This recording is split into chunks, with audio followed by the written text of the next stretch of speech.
Hi, I just wanted to take some time here today for a little while. And as follow up to my book, Don't Get Bullied by Your Bank or Anyone Else, the 5 step plan to exit your business with all the money you need to live the life you want.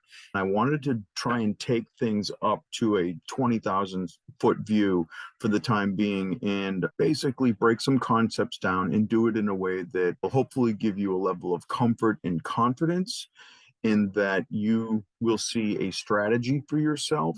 The book, when I wrote it, was directed to business owners, sharing with them things their financial advisors aren't sharing with them as to um, protecting their assets when they have them. And then at the end, you'll have my contact information where if you wanted to have a call, we could sit and discuss what might be right for you and what might be next for you. Okay. It's a little bit about me, the credentials, the homework that I did. And I share this just to let you know that as I was inquiring into why certain things were happening or why certain other things weren't happening, that research brought me down a path that, of course, after which time I took tests and things like that, it gave me all these designations. So I've done my homework, and it's the only reason I put that stuff up there is when I say some of the things I do, I want people comfortable and confident in the fact that I've done my homework and that I want to be there for you. The mission I'm on is one where I'm trying to be the advocate for the business owner and go shoulder to shoulder through this process with you. Whereas if this was a sports franchise, you're the owner of the team, but you need someone who's going to be a coach to share with you what I'm seeing on the ground level, at the field level. In the meantime, I'm bringing in the appropriate people when we're calling certain plays on your behalf. Okay. So there's basically any questions you have, I want you bringing them to me. And I, as a teacher, when I first came out of college, was someone who believed and taught there is no such thing as a stupid question, except the one you may have that you don't ask. Okay. So, in that vein, let's keep rolling here. The presentation that I did that you saw was the art before the deal, the path to the summit. I was using as a metaphor my Boy Scout experience where I took the boys to the top of a mountain. We went to 12,500 feet. That's what it was. After hiking about 85 miles, we were on the trail for about 10 days and carrying 45-pound packs. And it was something. It was a great outward bound program for all the kids. And my son and I refer back to it all the time for all kinds of different lessons. So it's very similar to the journey that you're going to go on as a business owner when you start to prepare to sell your business. And it's a process. All right. Okay. So again, I know the top of the mountain that you want to get to, that summit that you're trying to get to. I've been there before. I've done my homework. My goal is to see to it that you have the tools, the training, and the team to get you there. Okay. This is all going to be done in the context of what we call value acceleration, which is a process to grow value in your business, drive higher profits, and align your business, personal, and financial goals. That is incredibly important, and I'll speak to that more deeply as we move forward. But why? So Simon Sinek wrote this great book called Start With Why. What is one's why? If you were in my presentation, you recall me mentioning to you my brother Timmy. Timmy was a plumbing contractor, had a very successful business. He had a home in Texas, big ranch, cattle, the whole thing. He had a home on Ambergris Caye, which is off the mainland of Belize, and he had a home down in the Keys in Key West, Florida, actually Marathon, Florida. And long story short, he had a tremendous amount of money going out for all of these practitioners, none of whom seemed to be communicating with the other one. He effectively short circuited in not knowing what to do, basically took his life. And it was really out of money stress when frankly he shouldn't have even had any because he was in great shape. So for families who I don't ever want to go through what we did in my family, I want to teach these things I've come to learn, trying to figure out why couldn't Timmy get this kind of coaching such that he'd still be with us here today. And so I'm on a mission to have the back of the business owners and to basically call them like I see them. And I'm a street kid, I'm a warrior, and I'm here for the business owners, okay? Because I know you guys have missed anniversaries, missed chances, missed the first pitch, and lost a lot of sleep, sweat, and making payroll. I know what you've gone through as I watched him do it. And I want you to know the nature of the next step you're going in as you prepare your succession planning and your legacy planning. So I'm here on your behalf and going to lay it all out in front of you, and you will have me every step of the way. Okay, so why value acceleration? Right now, what's happening is the greatest transfer of wealth in the history of mankind, frankly.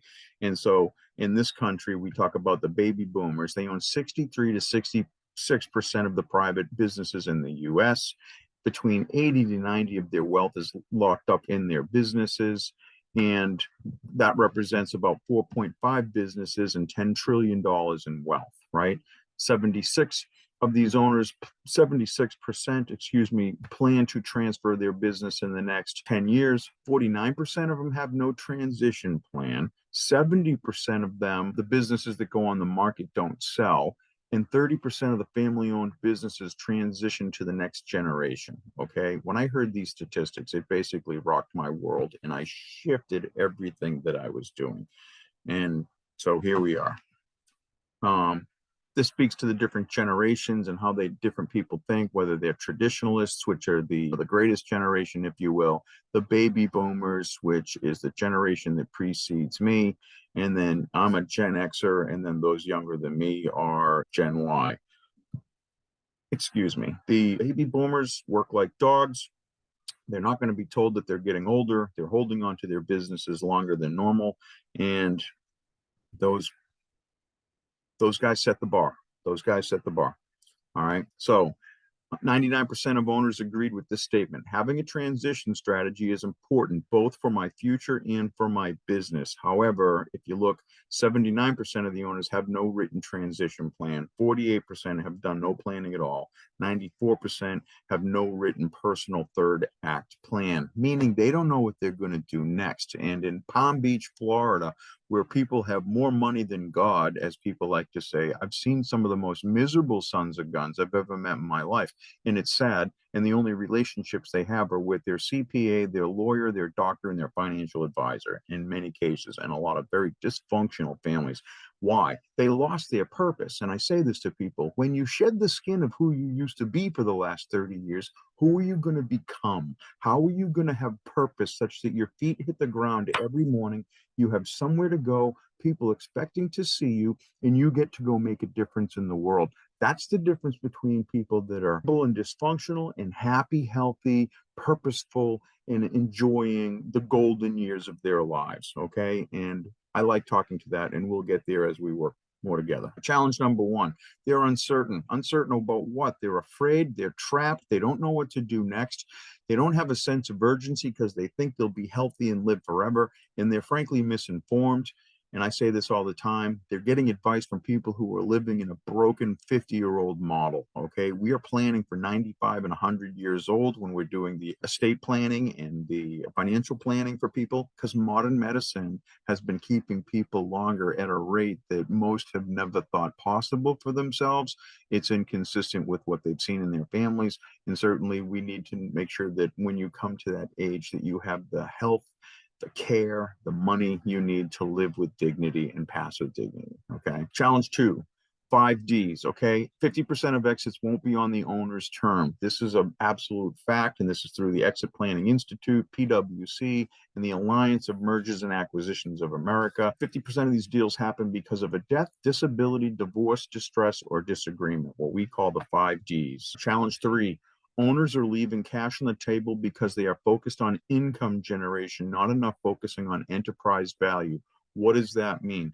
They're just, as the business owner, out there generating sales and trying to drive sales. They don't understand that is short-lived. And a great analogy with that, Henry Ford, okay, who is known as the father of mass production. He had the mentality that I would much rather have the 1% effort of 100 men rather than the 100% effort of one man. So a lot of these business owners, when we give statistics of 70 and 80% of them going on the market and not even selling, why? Because the person selling it is doing all the work. The business won't go without, that business has no value. And that happens more often than you want to know. And the shift in the business owner mindset, here's where we want to go. All right, paradigm shift number one, focus on holistic planning. the three legs of the stool: your business, personal, and financial planning.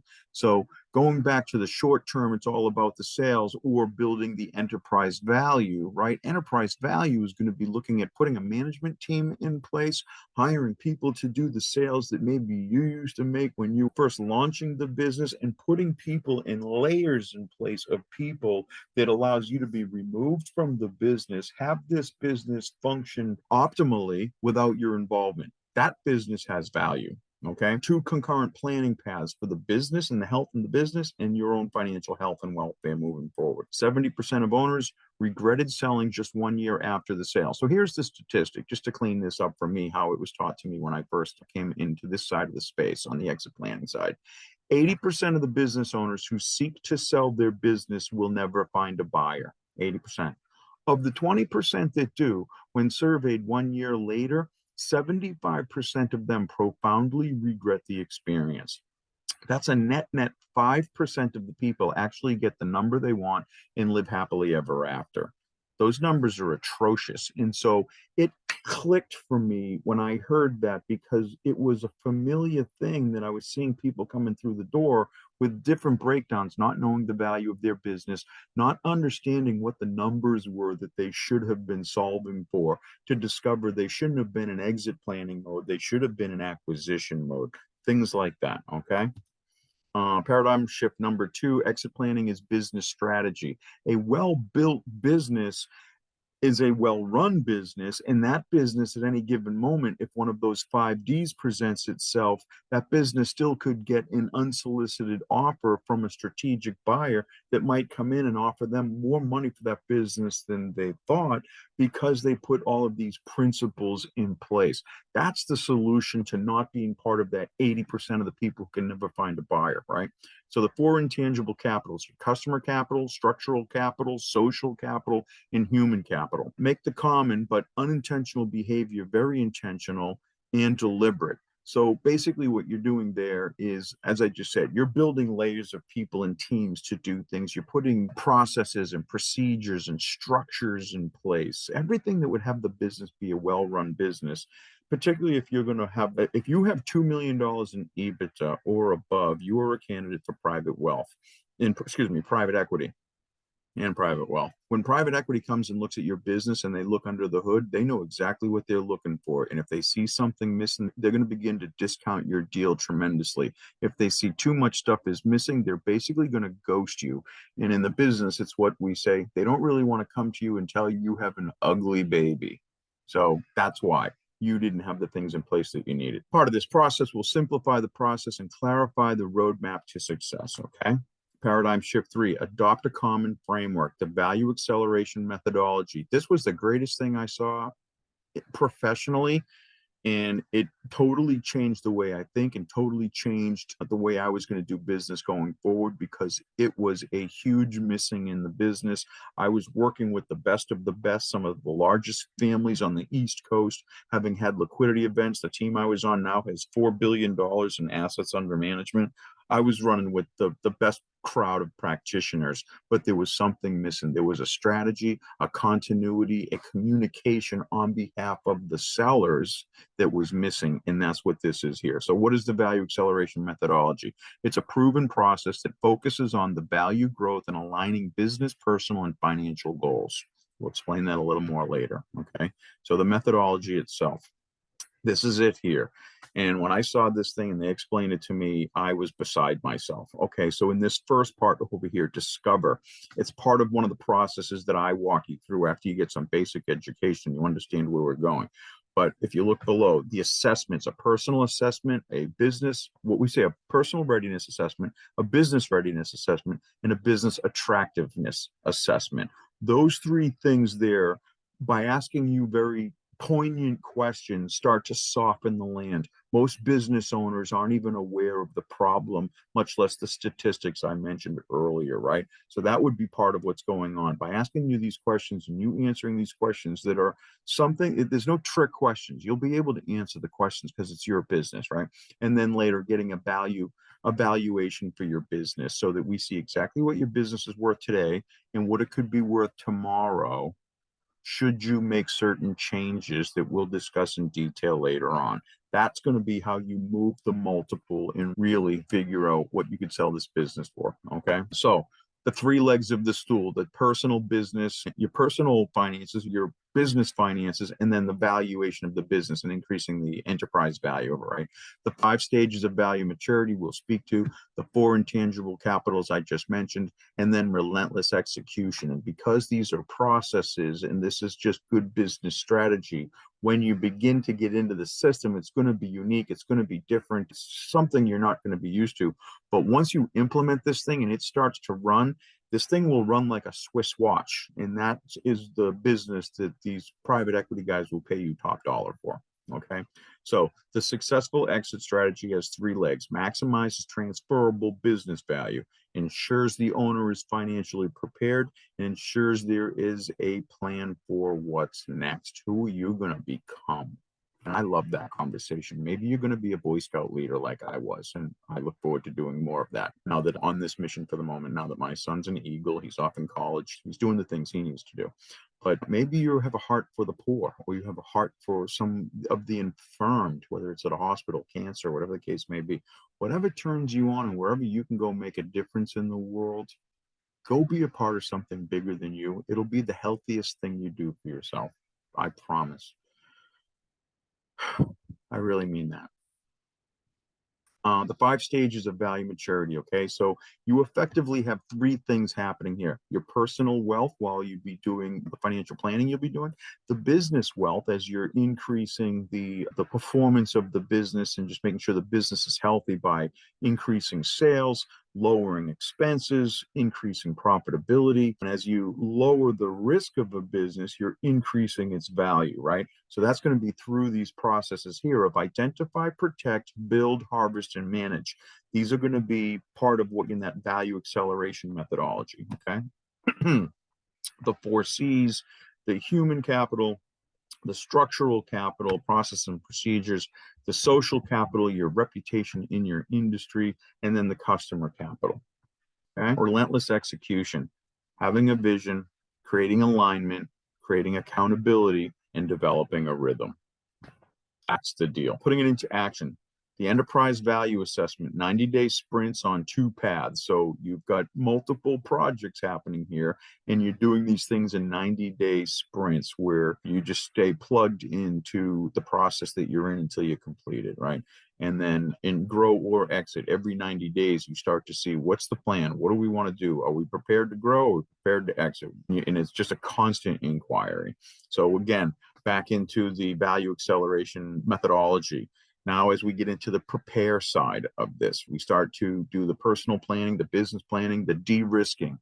We want to eliminate risk in the business. Again, the less risk we have in the business, the more valuable the business. All right. You guys are great at doing whatever you're doing. Great. We need to assemble proof. You won these awards. You have this account, whatever the case might be, all these certifications, licenses. Again, depending on your industry, there are accolades that you have and training and whatnot in it. Assemble the proof.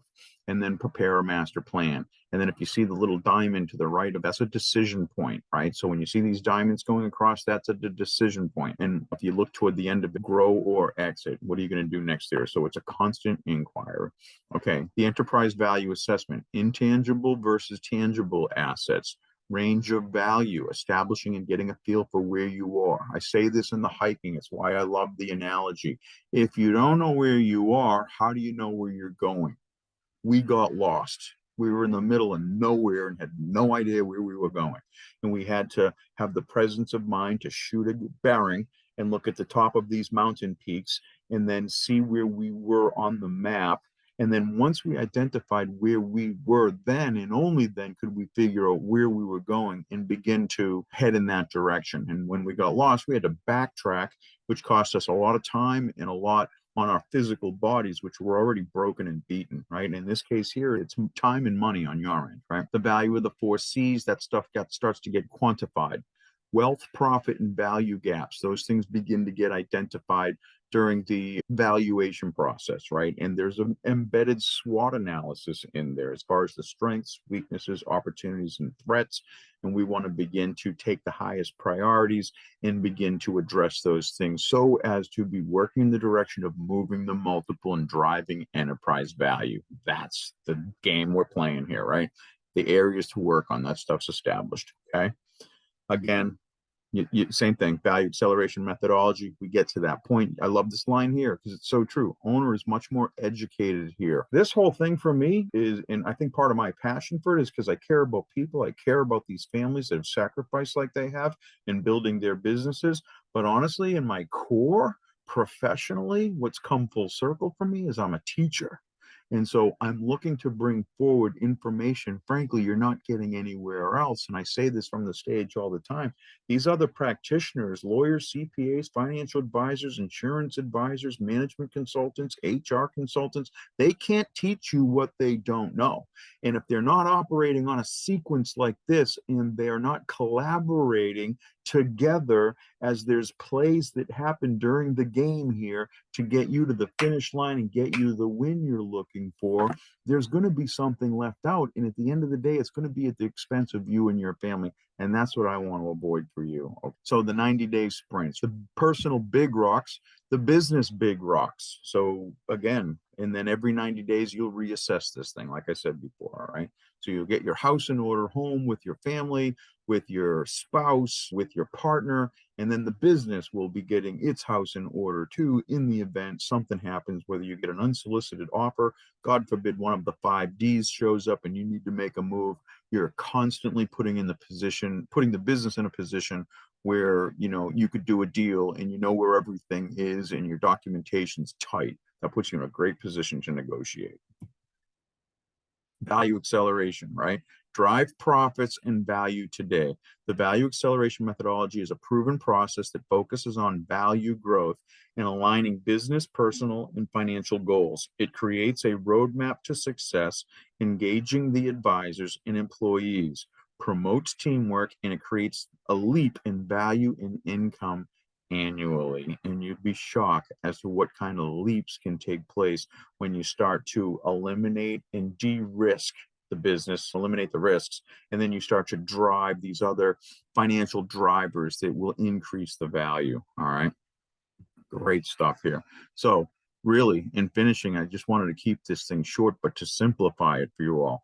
I know the summit that you want to get to the top of the mountain. I've led other people there before. We're not going to be putting backpacks on and hiking our way. And in the interest of getting there more quickly, I can be the guy to bring in people and hire you a helicopter and we can get to the top of that mountain, get you where you want to go, see to it that we leverage the hard work you've put your whole life into this business and really make a legacy and a succession plan to be proud of given the effort you put forward so you can figure out what's next for you and how and where you want to go make a difference in the world. Okay. Thank you for the opportunity for me to get together with you and just clarify a few things. I'm incredibly grateful for the opportunity to have worked with you up to this point, and I certainly want to make myself available to you. So please jot down my phone number, my email, and reach out to me. Let's have a conversation, find out where you are, and start to put together a strategy and a plan for you. And there's no stupid questions. Please bring your questions to me.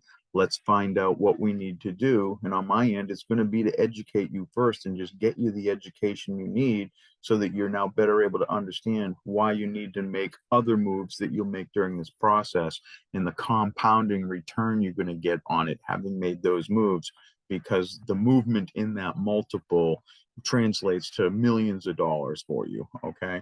So please take down my email and my phone number, and that's it. Thank you.